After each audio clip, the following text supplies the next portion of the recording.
Hey, listeners, it's Natalie. One of the things that I love about doing this podcast is the freedom to talk to just about anyone. And you may have noticed that I'm pretty agnostic when it comes to getting information. I think you can find wisdom and knowledge from farmers, scientists, and even the federal government. So for this episode, I had the pleasure of speaking with Candace Williams-Anthony and Laura Starr, who both work in the Soil Health Division of the Natural Resources Conservation Service, or NRCS, as you probably know it. If you're familiar with NRCS, I'm guessing it's because they helped you get the funds to put up a high tunnel. But there are lots of other ways NRCS can help you with both technical and financial assistance.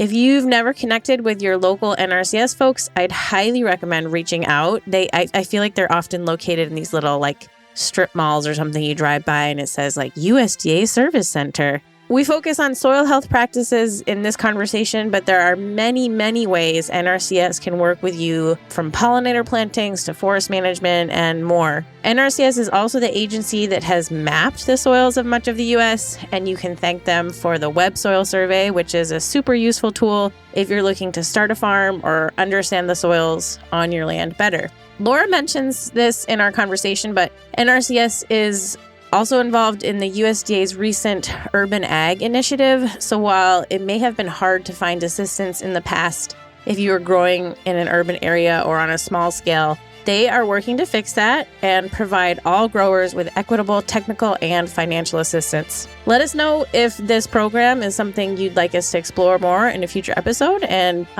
we can do that. But for now, enjoy the conversation about the soil health programs that NRCS offers.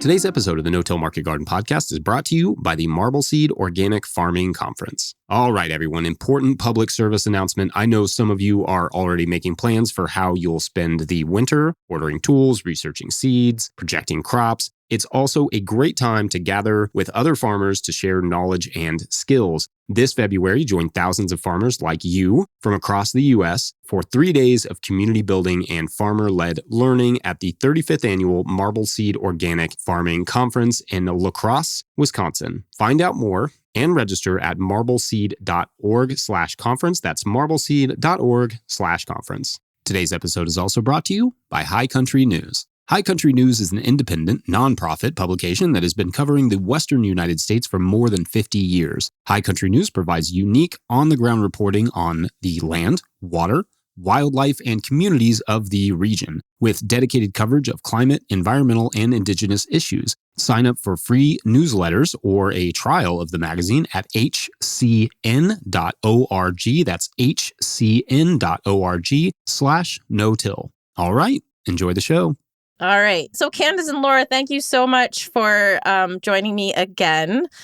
So for all the listeners out there, we were able to talk last week and it became clear really fast. So I had sent you some questions, topics we could talk about, and it became so clear that this sort of what NRCS can do for you in 1 hour was just too much to cover, which was great. So I'm glad we had that chance to chat. So today I really just want to spend some time talking about NRCS broadly, sort of the organizational structure and how it came to be, but then really drill into the Soil Health Division, which is where you both work.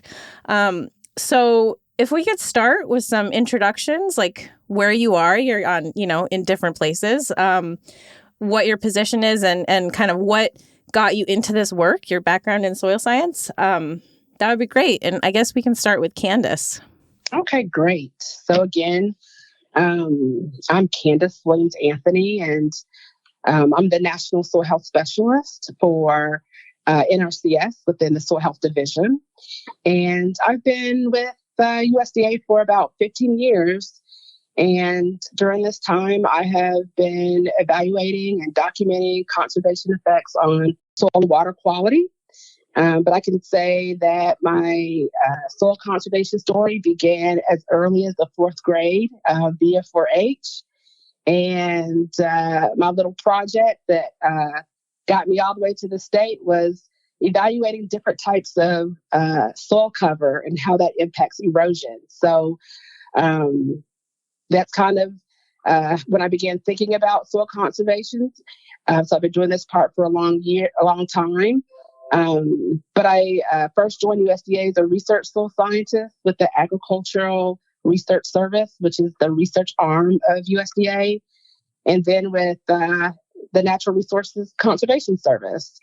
And about approximately 4 years ago, I began doing work as part of the NRCS's broader effort to quantify conservation practices on edge of fields benefits or outcomes. And just recently, about 8 months ago, I joined the Soil Health Division. And you are actually the leader of the Soil Health Division, right? No, I am not. Sorry. Okay, sorry. Our fearless leader is Dr. Amanda Branham. Okay. She is our Soil Health Division director, and she's great. Okay. But you're based out of Washington, D.C., so you're at the head office there. Okay. DC, yeah, I'm in headquarters. Okay. And Laura? Yeah. So my name is Laura Starr. I am the regional soil health specialist, and I represent Alaska, Hawaii, or the Pacific Islands area, including Hawaii and Washington State. So I'm located in Washougal, Washington, just about 20 minutes outside of Portland, Oregon. And so I Candace is sort of the leader of our scientific efforts and all of our technical knowledge. And then I interface with Candace. So basically, I sort of see myself as a bridge in between the states and the national levels. So I support soil health efforts in all of those states and also, implementation of our practices. And then I work with Candace, when there's new policy or new technology and, help implement that at the state level, and then also be a conduit for, PIA, Alaska. They all have very unique, each state is really unique, but unique requirements. And together we troubleshoot and help, support soil health in all of its different forms. And so I have been at NRCS for 2 years now. Prior to that, I just finished my PhD in agronomy from Kansas State University. We are a military family, so we have lived all over the U.S. But I grew up in Vancouver, Canada, so I'm very excited to sort of be back on the West Coast and serving Washington State and Alaska. We lived in Fairbanks, Alaska, and I worked with musk oxen and reindeer up there for 5 years, so it's near and dear to my heart. But I did take a really winding road to connect with soil health. I didn't grow up in an agriculture family. I grew up sort of in the forestry side of the world. But I joined the U.S. Army, and it was really funny. That was the first time I'd actually ever thought about soil. I was in training at Fort Rucker, Alabama, and I had never seen peanuts be harvested. So, Alabama has this really red soil where we were. And then also, watching them harvest the peanuts, I was fascinated. And at the same time, I lived in this town called Enterprise, Alabama. And to my knowledge, it is the only place that has a monument to a bug. And so, I was like, this is amazing. It's so hot there. I was like, oh my gosh, like how touching that the people, and I think that was erected in the 30s, but the people felt so strongly and indebted to this bug that they put a monument up for it. And it was because the boll weevil had saved the town. It was primarily cotton, and it had forced them to shift into peanuts. And so, all of those things, I was just like, this is so powerful, this agriculture and soil and this whole system. And so that was really, if I encourage anyone, if you're ever near Enterprise, Alabama, to go see the boll weevil monument. But that was sort of my start into really appreciating the soil and how vital it is. That's a great story. Yeah. And I love traveling around and seeing different soils and having your eyes really opened to, oh wow, I've never seen soils this red before. So yeah, Right. that's really cool. I had no idea peanuts looked like that coming out of the ground. Like, it was just so many. It was, I was on a voyage of discovery. So yeah. It really piqued my interest. Yeah. So you both work, we were just talking before I started recording about how many meetings you have. And so you both work in the national or regional capacities, and you are, sitting in a lot of meetings, and you're probably not the person a farmer would contact for assistance. So I was reading up a little bit, and I saw that NRCS has 2,300 service centers around the nation. So, so can you talk a little bit about how, sort of briefly, how NRCS came to be, and then kind of what is the structure of it now, and who are the people farmers work with to get financial or technical assistance? Maybe Candace. Sure. Well, NRCS is, as most people know, is a product of the Dust Bowl that occurred in the 1930s. And so we can thank Hugh Hammond Bennett, the father of soil conservation, for that and for his work, in doing the work to support addressing soil erosion. So that's kind of the very beginnings in a nutshell of NRCS. But since the very beginning, our goal has been to work with individual landowners to implement conservation planning and provide them with technical and financial assistance to best manage their resources. You're right. We spend a lot of time in meetings. Today alone, this is halfway through the afternoon, and I have already been in 4 meetings, one of which I think Laura shared was an hour and a half in length.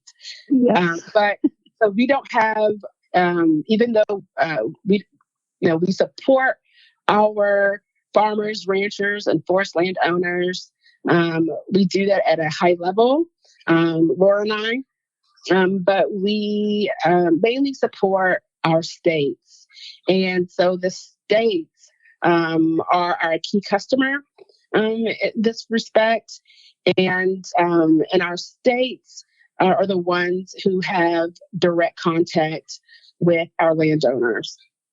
And so if a participant is interested in learning more about NRCS and what we have to offer, or if they have noticed some things that they want to address and they want some technical assistance, then they would go into their service center and speak with an NRCS planner who is very familiar with the cropping systems that are there, the soils that are there, the climate that's there. And they will work with the participant at this point, we refer to them as a participant, in addressing what the concern is. And we do that via assessments, and then we may even work with them by visiting their site and talking to them about their concerns and their history and what they're doing. And then the NRCS planners will then develop a plan. And that plan could consist of a variety of practice standards or activities that will address their resource concerns. And so for the Soil Health Division, soil is the underpinning resource concern that we can talk to about all day. But if a producer notices that he has depletion of soil organic carbon, from years of their activities, then the planner will identify some technical information that the participant could implement as part of their plan to combat that. So all that work happens between the participant and the NRCS planner. And that's interesting. You started saying landowner and then you switched to participant. So do people actually have to own the land to get that technical assistance, or can people who are leasing land also get the technical assistance and financial too, for that matter? That is a good question. They do not have to be the landowner. They can, and the reason why I switched it is to participant is because NRCS looks at this, this relationship between the landowner and NRCS. We're saying that they are participating in our conservation program activities. Does that mean that if a producer is managing their lands in a certain way that they're not doing conservation on their own? Most farmers are, they do, conservation on their land, but that doesn't mean they participate in NRCS, offerings such as our technical assistance and financial assistance. So there are a lot of resources out there for folks. And I think one of my objectives with finding different people to interview is to make those resources sort of more clear. And so, Laura, I'm wondering if you could maybe talk a little bit about how is NRCS different from Extension? Like if you have a concern, do you go to NRCS or do you go to Extension? Sure. It's a great question. It is, I guess the short answer is you can do both. Extension is really about putting the science out there, right? So, if you have very specific questions about, if I enact this practice, what is this likely to do? Or do you have recommendations on like my cropping system? For NRCS and ideally and most likely they work closely together. I know that I have a great relationship with Extension and the states that I work with because they're the best source of scientific information. They are really like on the cutting edge, and also, scientific information that is localized. And there are lots of joint opportunities. I guess I would say that, for to go into NRCS, you're going to get folks who are technically sound and knowledgeable, and then also knowledgeable on the programs that are out there to support what it is you want to do. So they can support people in multiple ways. They can, like Candace said, there's technical assistance, so you don't have to participate in a program. You don't have to sign up for Cost Share or EQIP or some of those programs to get technical assistance. And those folks likely will come out to your farm and listen and think about what it is. And then they're also a great resource for putting you in contact with the right extension person. So there is overlap in some of the technical expertise, but I would say and either avenue is a good avenue, but if you're interested also in participating in some of the programs that Candace mentioned, so if you are want to know more about Cost Share or what kind of financial support system is out there, NRCS is a great place to start. And I don't know, Candace, if you have anything to add to that. Oh, sure. I will just note two key things. With our land-grant university, that we consider them partners as well. And one of the neat things that they offer, landowners is they provide field days, for example, where the farmer or rancher or forest landowner can go out and try new equipment or, look at the results of their research, real time. They could talk about, how different practices, systems, how they work together, and they have data for that, right? But when the participant goes into an NRCS office to receive technical and financial assistance, our technical, our planners, who, yes, are very technical, they can identify key pieces of practices and activities that will support what the participant has maybe learned from attending a field day or a demonstration that may have been organized by a land-grant university or even another federal partner like the Ag Research Service. I did promise that I wasn't going to ask too much about the money and definitely, not details of the Farm Bill, but I did want to ask sort of where does the bulk of the money come from? And I know there are, so is financial support for NRCS as an institution sort of locked in, or does it fluctuate based on the administrations? So the Farm Bill does, provide the resources and the language that we use as part of how we develop our guidance for the states. And so one of the things that happens is the planner will talk to the landowner about the different programs, like EQIP, the Environmental Quality Incentives Program. But that's just one of, many programs that NRCS offers that provides the financial vehicle to provide the assistance to the participant. So that does fluctuate. It can fluctuate. It fluctuates year to year. The states receive an allocation of funds, and they determine how those funds will be allocated. And so when a planner goes and receives their technical assistance, when the participant goes in and receives their technical assistance from the planner will help develop a contract.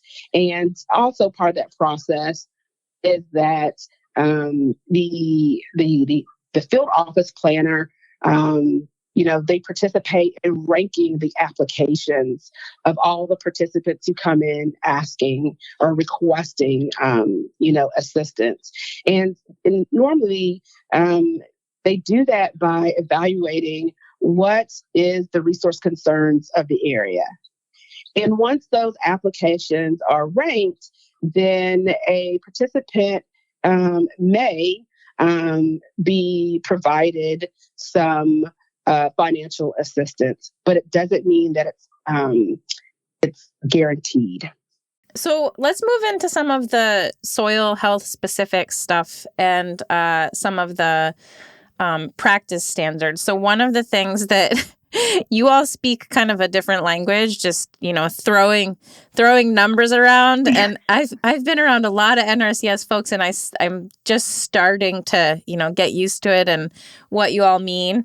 But so there's this, you all refer to a practice standard by its number and then also by its name. So, for example, this new practice standard 336 is the Soil Carbon Amendment Standard. And I know, Candace, you were really instrumental in sort of developing the guidelines for this. So maybe if you could talk about just that process of developing the guidelines, and then maybe Laura, you can chime in about how you see it being implemented by growers. Absolutely. Sure. The first thing is I must I must do due diligence by first saying is that I did not develop the standard. Although the standard is new, I came in soon after it was developed, and the folks who did do the work and do the footwork in engaging our stakeholders across the U.S., studying and researching the science, if you will, they no longer work with NRCS, but they are now our partners, and in their new roles where they are now. And so I want to make sure that I clarify that, because I want to acknowledge, all of the people who put in a lot of work to get this, out there. How long did this take from sort of inception to implementation to get this new practice standard? Sure. 336, so the soil carbon amendment is unique. So this is not normal. Normally what happens is that the first thing that happens, we have this thing called interim practice standards or interim conservation practice standards. And the interims are done at the, what we say the local level, or they come from the states. And that's just, done from work that, our planners and our regional discipline leaders, as they work within their state, they find that, hey, we need some technical guidelines to assist our producers with these key things. And so that's the first step. But interim is done. Usually that interim practice standard is then adopted by a few states to try it out. It's not always adopted by every state. And it's based on, their the needs of their state. So in this case, we had several states to adopt it. They tried it out and they provided back to us, the Soil Health Division, what they liked, what pieces of the technical guidance needed to be fleshed out. And after a couple of years, there was this great need that came from, our leadership that said that we need to make this practice standard available nationwide. And so this practice standard went live, I believe, in October of 2022. Is that right? I believe so. I believe you're right, Candace. It became a practice standard in October of 2023. So that is unusual because it usually stays as an interim for at least 3 years. So, but with all this great work, through our climate monitoring efforts and the ability for carbon amendments to sequester carbon at significant levels, they wanted to make this practice available nationwide. So it is still fairly new. And one of the other pieces that happen once before we make it an official practice standard, we send it out via the Federal Register, and we allow our stakeholders, any citizen, any U.S. citizen, any person can go into the Federal Register and, download the practice standard and provide feedback to us.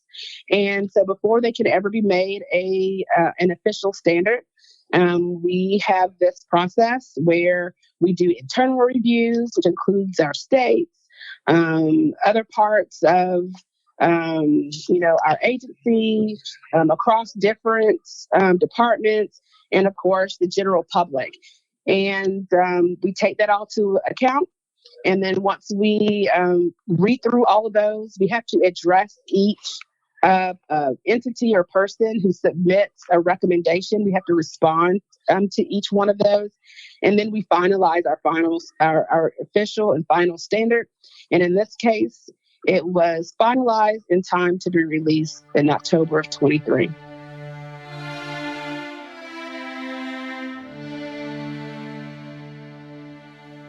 Today's episode of the No-Till Market Garden podcast is brought to you by Local Line. Get ahead this year with Local Line. Local Line is the all-in-one sales platform for farmers and food hubs. Increase your sales and streamline your processes with features including e-commerce, inventory management, subscriptions, online payments, and more. Trusted by thousands of farmers around the world, Local Line is the platform that you need to take your farm to the next level. Subscriptions start as low as $39 a month. Try Local Line today and receive a free premium feature for 1 year using our coupon code NOTIL, all caps, one word, at localline.ca. That's localline.ca, code NOTIL. Today's episode is also brought to you by High Mowing Organic Seeds. It's seed browsing season, and High Mowing Organic Seeds is celebrating their 30 new seed varieties for 2024. These beautiful and productive vegetable, flower, and herb varieties are 100% organic, non-GMO project verified, and trialed for optimal performance in organic growing systems.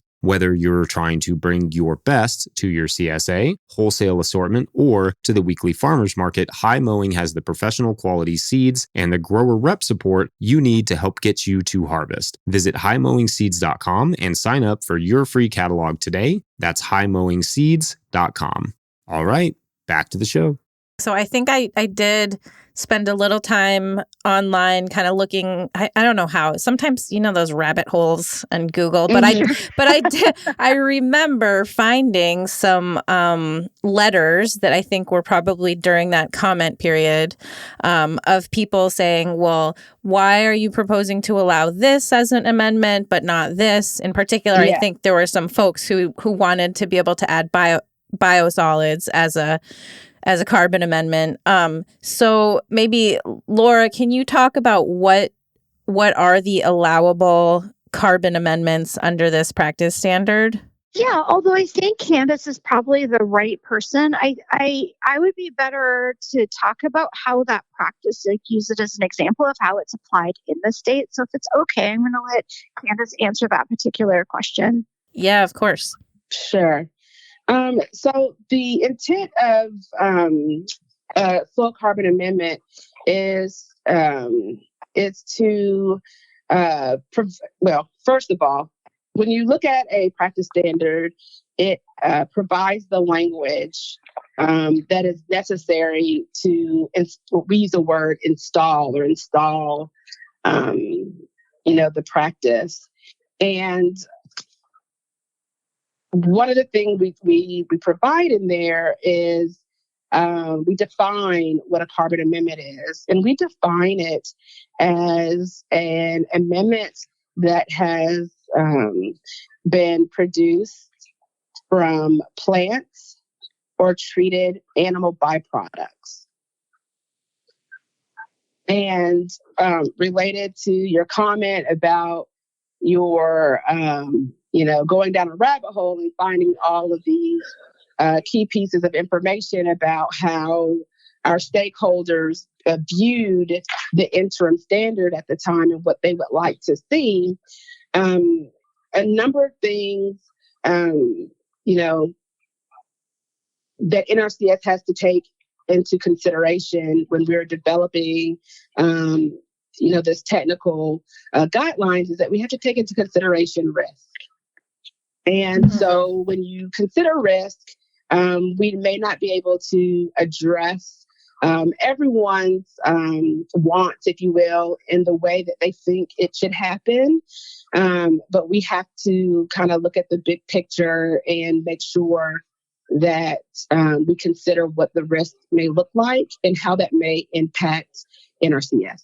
And so in the case for this particular standard 336, there's still a lot of research out about biosolids and,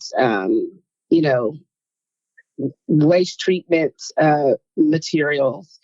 And what we do know is that in a lot of those materials, there tend to be contaminants that are in those. And using those materials to create a compost or a biochar, which are allowable amendments as part of this standard, we have to take into consideration what we are providing, not just technical, but also financial assistance to the participant. And so once we provide that assistance, we're saying that this is okay to apply.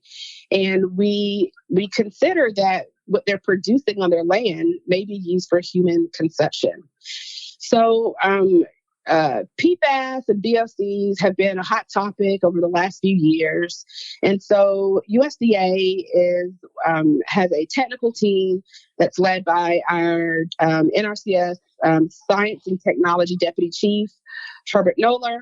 And we are working with our EPA and other sister agencies within USDA to address what PFAS looks like as part of our technical assistance.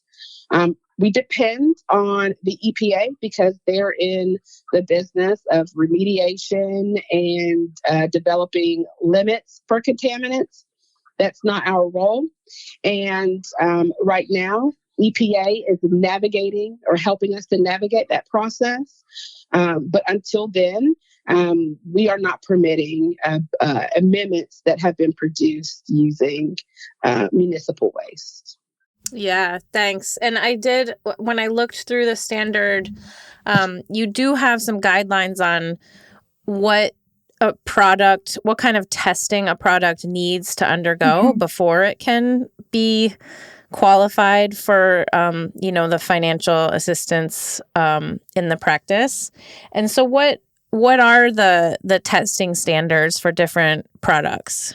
So with any practice standard, so if you open any practice standard, it lists criteria. And criteria basically means these are the key elements of this implementation plan that you must consider when developing your plan to implement or to install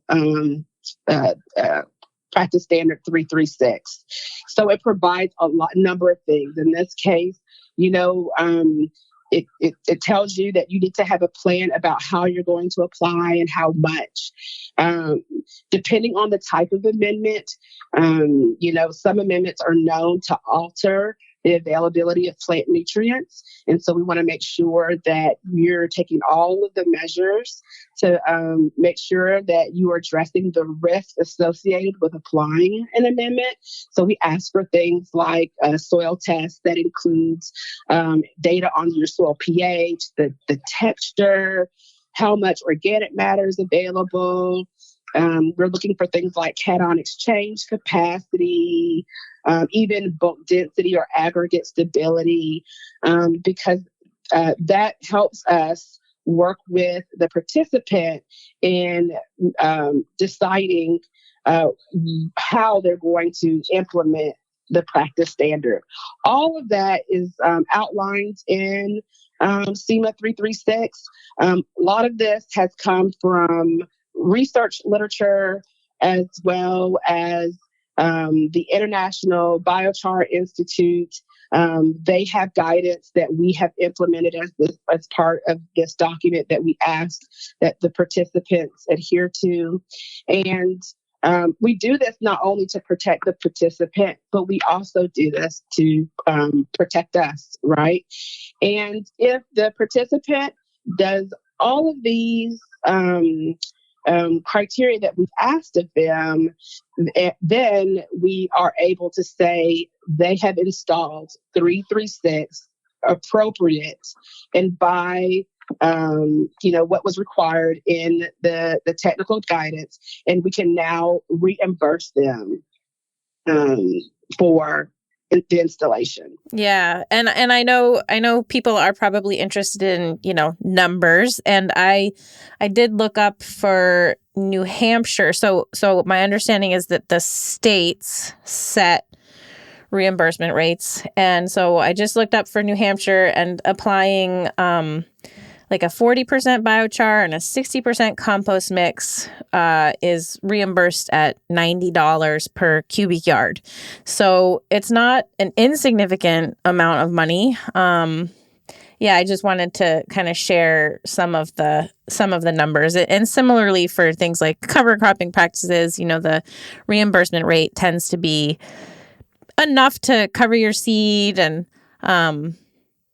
it can cover the most of the cost of implementing the practice.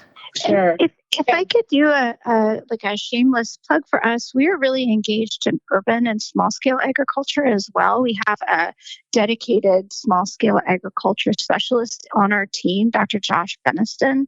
And I just wanted to point out, when you're talking about some of those scenarios and payment scenarios, many of the practices also includes small scale scenarios. So it would be like a different payment standard, if you're applying it to raised beds or, so that we would call it a small scale. So for instance, if a normal practice is based on the acre, it could potentially have a small scale scenario that's based on the square foot. So just to sort of, so your small scale folks out there know that like NRCS has been actively looking to support urban and small scale agriculture, and that is part of that effort, is to make sure that it's equitable across the board with like those programs. Yeah, thank you for bringing that up. And it is. So if you look at the rates, there's a cubic yard rate, and then there's also a cubic foot rate.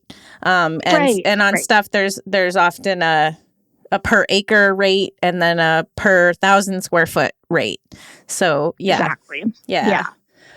So Laura, did you want to talk more about kind of what 336? I'm catching on. I could start working at NRCS soon. What 336 looks like in your experience? Sure. So and also just to say, like, I'm also still catching on the NRCS. It's a really complex thing that we're asking is, Candace is developing stuff at the national level and then trying to think through all these scenarios. It's going to be, how is Alaska implemented? How is Oregon? Like all these states are vastly different. And so for me, that's part of maybe my favorite part of the job is talking these through with Candace, making sure I understand those requirements and then taking it to my state. So for example, in Alaska, they sometimes use what they call beach peat. So you could imagine, particularly in Alaska and Hawaii, inputs can be quite scarce. So there's not like they're not producing fertilizer inputs. There's, like some of that large scale agriculture is not active in those states. And so if you want to apply something, you either have to make it yourself or you have to ship it in, which can be quite a challenge. So in Alaska, like on the island of Kodiak, they will use beach peat, which is literally the stuff that they collect off of the beach and use it as a carbon source. So it's really fun to think about these practices and then be able to help the state implement it in a way that makes sense for them. So for Hawaii, for instance, a lot of their soils are low pH and organic. So they're low pH. And also you could imagine like the growth rate of plants in PIA or Pacific Islands area is very high. So they have a lot of invasives. They have a lot of plant biomass that can be utilized. And so it's really exciting to think, okay, this is a great opportunity for PIA, Pacific Islands area. And, how are we going to make those connections? And then part of my job is potentially to reach out to compost makers, people who are making compost on a commercial scale, or potential connections, in Alaska and Washington, for instance. There's some connections with U.S. Forestry and their support of the making of biochar. So there's several different layers. And so when I take this carbon amendment, and I just wanted to point out, and Candace mentioned it earlier, is they all have like a really clear purpose. This is what this practice is for. And so, for carbon amendments specifically, to improve or maintain organic matter, sequester carbon and enhance carbon stocks, improve soil aggregate stability, and improve habitat for soil organisms. And so when I go, it has been my experience so far that normally with these practices, you will have you mentioned all of these field offices. You normally will have a couple of field offices that are just really interested in this practice. They've talked to their producers. And so that's the really exciting link between producer and to like right all the way up to national headquarters. And so the producers have said, we really need this.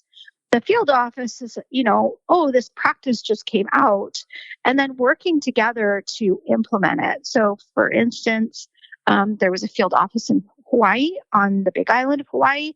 They were very interested in monitoring soil health. So we have a practice called It's called SEMA 216. It is soil health monitoring. And so it's where NRCS will support the cost of like the laboratory analysis to see so that we can monitor, if you're going to implement these practices, what are the outcomes? Can we monitor this improvement of soil health?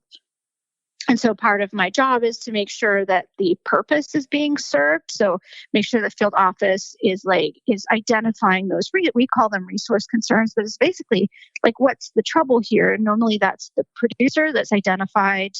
I want to improve my soil organic matter, or I'm concerned about erosion or some of these different things. And then at the same time, I want to monitor my soil health. So that's where I work with that particular field office to sort of rub out all those kinks and help them, how to take the soil sample or find a qualified individual to take the soil sample. Which lab should we take it to? What is the shipping process? Because PIA actually has real challenges in shipping soil out of the state.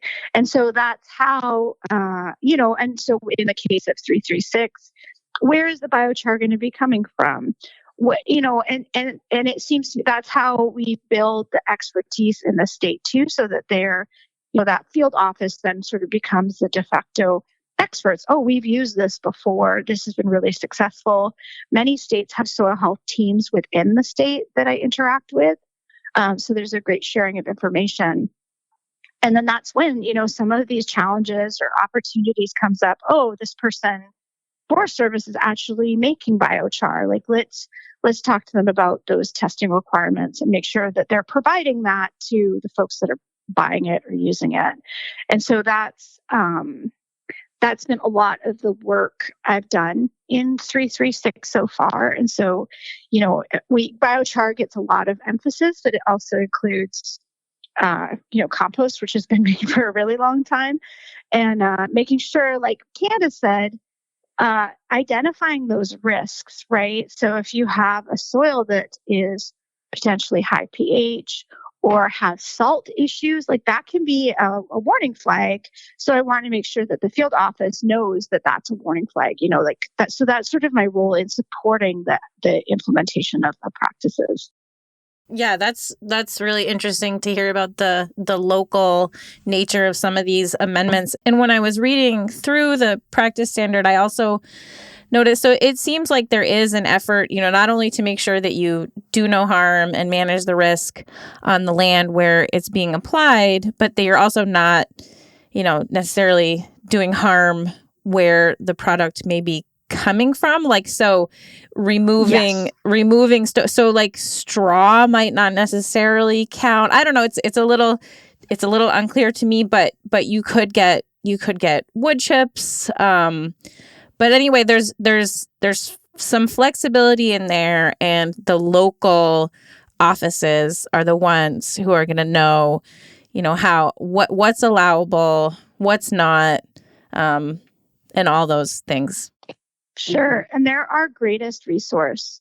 So, you'll hear from a field office that has an issue, like to your point about what can be used or what, we don't want to harm soil health trying to help it. So we don't want folks like harvesting necessarily like their residue off the field to make biochar if it could be left on site like that.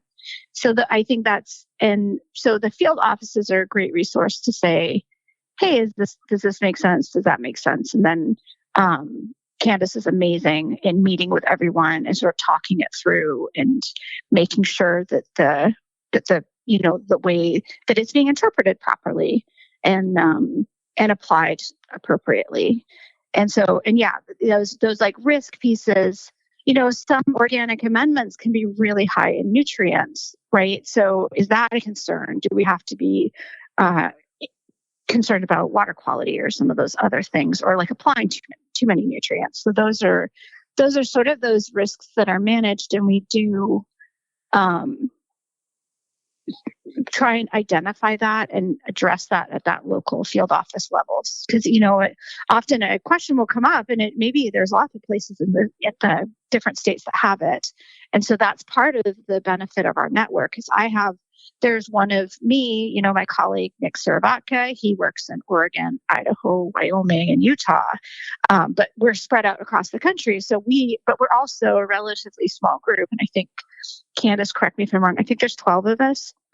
And so we can all get together and talk about some of those challenges. And really troubleshoot and make sure that the intent of the standards being made and then the purpose, are we using our dollars effectively to address these resource concerns and back to that risk, and make sure that these practices are not also impacting the farmer's bottom line, right? Like, we don't want to see any of these practices negatively impact yield. And you certainly could do that if you had potentially like a biochar that was made from animal manure. Maybe it has high salt. If you apply it on a soil that struggles with that, you could have really negative impacts. And so that's, yeah. I know that Candace needs to jump off in a few minutes, and I want to get to more of that soil health testing. But I did have one more question about the 336, and that is about incorporation. Are there any rules about incorporation, or can it just be surface applied? A lot of the listeners to this podcast are practicing no-till on a small scale and not incorporating materials. So what are the standards there? Sure, good question. How it's applied needs to be developed with the planner, or in this case, the technical service provider. We do know that no-till farmers who are already applying biochar are using no-till equipment to inject. So that is available for those producers that have the appropriate equipment for application. But a lot of the nuances of how much and where and it's left to the technical service provider. We just ask them to make environmental considerations to make sure that it causes no harm. Yeah, I'm starting to understand why you all have so many meetings, because once you start to dig into it, it's like, oh wow, well, what about this? What about this? What about this?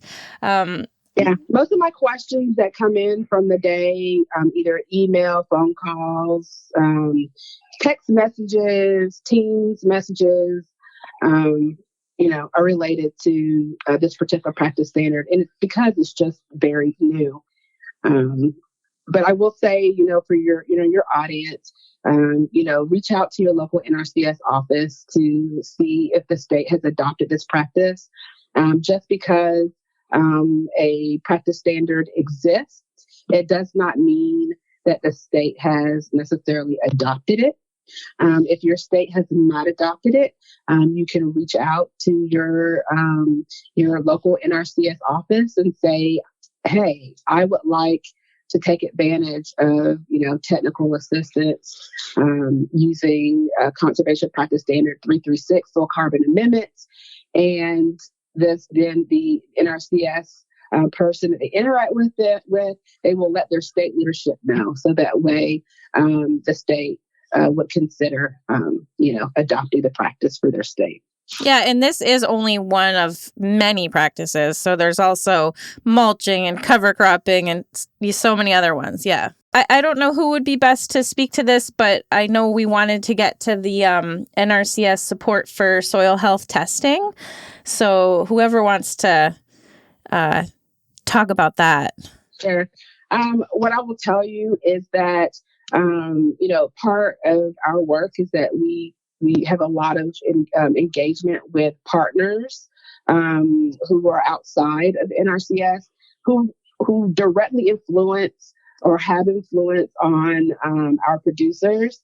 And they have told us for years that, we've provided technical guidance through our tech notes about soil health testing and the import and then the different types of tests that measure, different soil indicators, and the farmers are really excited. I mean, they're, farmers are really excited about being in the soil health space and, wanting to design and develop soil health management systems so they too could be good stewards of the land or continue to be good stewards of the land.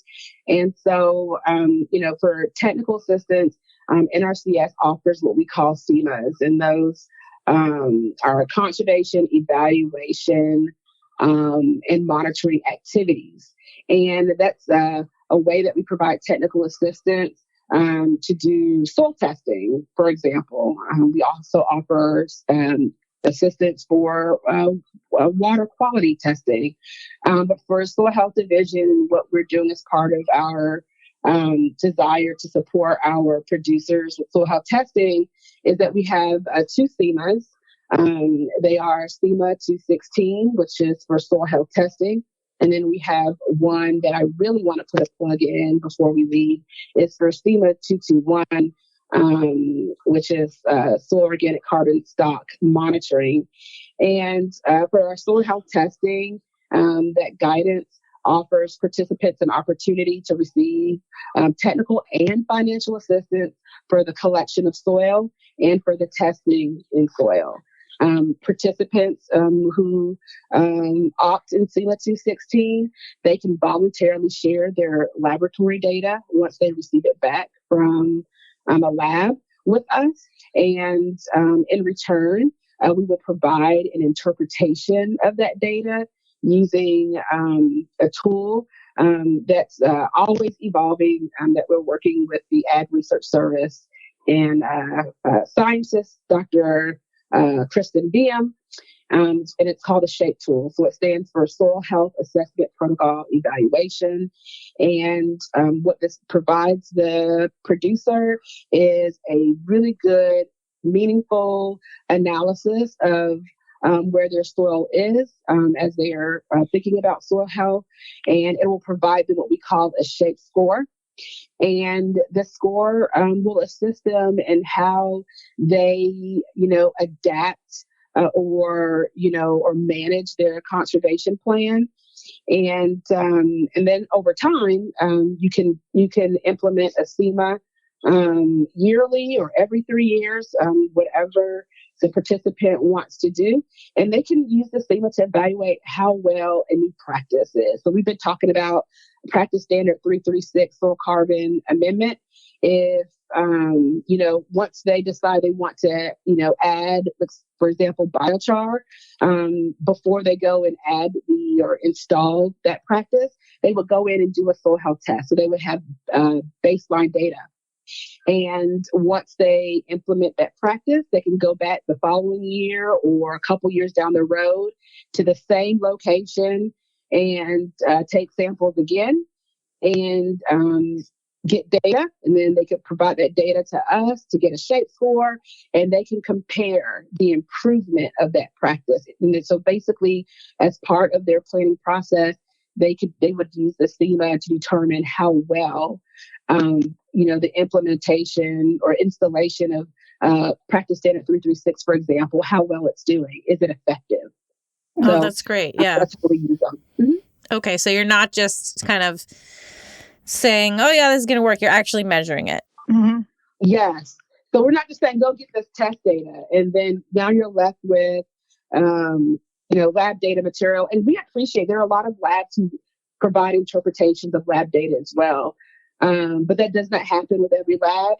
And so this is an opportunity for NRCS to assist. This is part of our technical assistance that we do. And that SHAPE score, if they share their data with us, that SHAPE score they can use and have a conversation with the NRCS planner. So, over time, the planner and the participant may see, well, what other practices do you have available so I can increase, or increase or maintain my organic carbon, or I want to improve aggregate stability. What other practices do you have available? And so that's how we use the SEMAs as part of this planning process. Yeah. Well, thank you for your time. I know, Candace, you need to go. I don't know if Laura had something to add to the to that SEMA soil health. I want to make one plug. Go ahead. And I want your audience to know, I'm pretty sure they have seen it in papers and, their co-ops and on the news or whatnot. But as part of the Biden-Harris administration's Inflation Reduction Act, the USDA has been tasked with quantifying and tracking carbon sequestration and greenhouse gas emissions. And so the NRCS Soil Health Division or NRCS overall, we're working with 4 partners, and that's Iowa State University, Michigan State University, the University of Texas, El Paso, and American Climate Partners to provide training and outreach for assessing and monitoring the effects of climate, smart practices. And those are practices that have been scientifically shown to either sequester carbon in soils or mitigate greenhouse gases. And we are doing this through SEMA 221, which is soil carbon stock monitoring. And it's designed to support producers who are interested in estimating their carbon stock. And even though the NRCS or USDA does not have a position on carbon markets, the design of SEMA 221 is done in a way where your participants could use that data to participate in carbon markets. So we're really excited about that. Our partners are helping us to get this message out. And we're also looking for folks to take on the role as qualified individuals to assist participants, in collecting soils for SEMA 221. So we would just tell your audience that, reach out to your local NRCS office or reach out to us at the Soil Health Division. Yeah, thank you. It was great talking with you. I learned a ton. And good luck in your next meeting. Yeah. So I'll say bye to Candace, and then Laura, if you have anything to add. Yeah, I think we've covered a wide range of topics. I just wanted to say thank you for having us. And it's just a really exciting time for soil health. There's a lot of different stuff coming out. So maybe I'll just go through all the NRCS divisions. It sounds like there are a lot that might have some really relevant information for all these growers out there. Yeah. Yes, absolutely. All right. Thank you. Thanks very much. Thanks again to Laura and Candace for sitting down with me and chatting about NRCS and the Soil Health Division. I will be out for several weeks, but I'll be back with some more episodes. And in the meantime, be well.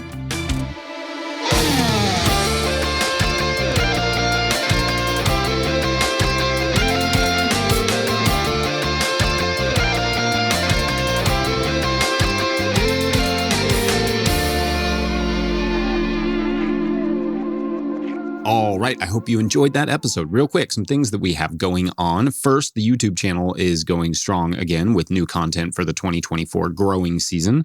Check that out by searching No-Till Growers on YouTube. My goofy face should pop up. Also, I know I said I would be hanging out at Marble Seed this year, but unfortunately, I will not be able to make that awesome conference. So my sincerest apologies there, but Marble Seed will still be rad, I'm sure. Loads of great speakers are going. Otherwise, other stuff. Hannah and I announced our on-farm no-till field days for 2024 here at Rough Draft Farmstead. Tickets are limited, so check those out if you want to come see the farm here. I will also be at the Organic Grower School outside of Asheville, North Carolina here in a few weeks in March.